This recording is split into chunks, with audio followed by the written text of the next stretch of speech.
Hello friends, welcome to Mr. Snail's Wild Ride. I am Mr. Snail and the wild ride is my life so far. Remember when you were going through puberty and what a frustrating time in your life that was? Now I'm not talking about the hormonal surges and the changing body aspect, although that did suck.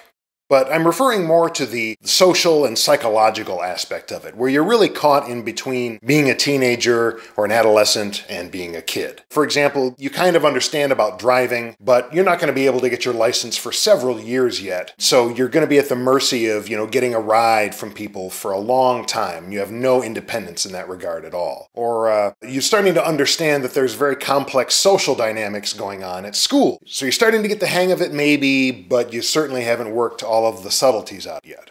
Now looking back, it's still kind of a relief to be past all of that for sure. A lot of adults forget how horrible that was. So now imagine yourself as you are today, and something horrible happens. You lose your job all of a sudden. A close family member dies. And now imagine that for whatever reason, you find yourself thrust back into that puberty-limited life frame all over again. Welcome to my world!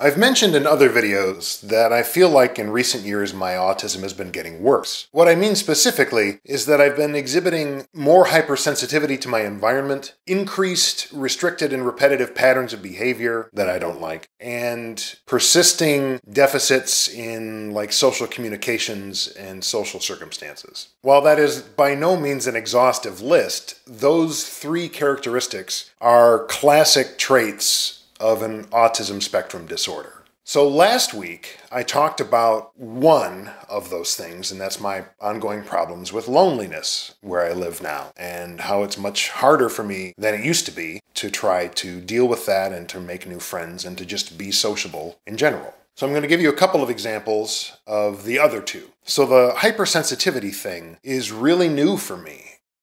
All of those kinds of things never used to bother me, which is part of why it's so weird. At night, when I'm driving with my wife, if she has the dashboard light up too bright, it drives me crazy. Like it burns into my brain. Who cares? Well, I do, now. My wife and I used to watch Letterman and things like that sometimes in the bedroom. After my wife got out of the ICU, she had to have the television on in order to go to sleep. And recently, I can't stand it. She has to have it on too loud, it's too bright, it drives me nuts. She needs more than just the television on. She also needs her laptop on and all the different lights and the typing and everything, and even with earplugs and stuff, I can't deal. Another sound sensitivity, I'll have battles with people if we're watching television in a group space. Whenever I'm watching something, I have the sound as low as possible so that I can still hear what's going on. Not any louder than that if I can help it. Here's another weird one that's very common among infants and toddlers is shirt tags. Things like this, right? When I was a kid, teenager, even in my 20s and 30s, these never bothered me. This is an exception on this shirt, actually. And now most of my t-shirt tags, even on shirts that I've owned for years, they drive me crazy and I have to cut them out of my clothes. That was really freaky when that started. And it started gradually. It was like only the worst ones that bugged me. And then more of them and more of them. It's exhausting. It irritates me. I can't imagine how much all of these little quirks now bother everyone around me everyone is only my wife at this point, but. So this last example sort of combines the behavior and the sensitivity issue into one big ball of weird. And I don't get it. So I don't expect you to. I've been shaving my face for about 30 years, and for about 25 of those years I shaved one way and it was fine and everything was great. And for the last few years, I don't know what is going on. When I would shave before, use your imagination, pretend I have shaving cream on. So I used to just do this, right? This is how I shaved the neck part, and then I did this, and then I did this.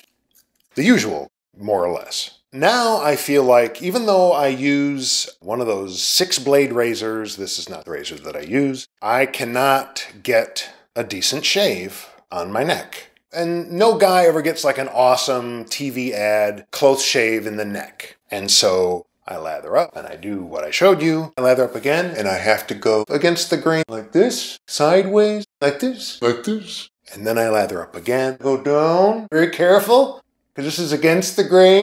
There can be lots of bleeding. Lather again, and then I kind of have to do this sort of angular thing, and you can hear that there's hairs that are getting cut, so I know that it's doing some good. And then lather again. This is really hard, and then I have to go across this part, perfectly perpendicular, to get... I use a second razor that has a fresher blade in it to do that part, so that it's even closer. I actually rotate, which one's primary and which one's for the up-close trimming, because I have I change the blades off cycle, so one is always sharper than the other, and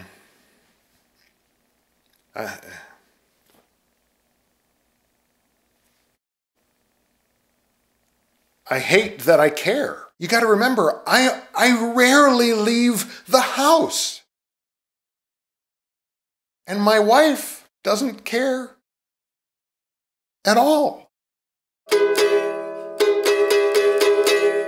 So I found out recently that I am not imagining this. There's a term for it. It's called autistic regression, or sometimes it's called autistic burnout, or autistic shutdown.